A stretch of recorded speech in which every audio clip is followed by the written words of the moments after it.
জামাই কেষ্টমোহন।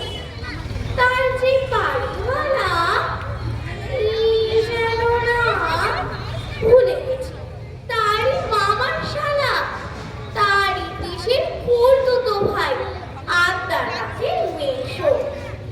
লক্ষ্মী দাদা, ঠিকানা তার একটু জেনে এসো। ঠিকানা চাও? বলছি শোনো। আমরা তলার মোড়ে 3 মুখ 3 রাস্তা গেছে, তারই একটা ধরে চলবে সিঁড়িতে নাক বরাবর, ডান দিকে চোখ রেখে। চলতে চলতে দেখবে শেষে রাস্তা গেছে বেঁকে। দেখবে সেথায় ডাইনে বাঁয়ে পথ নিয়েছে কত, তার ভিতর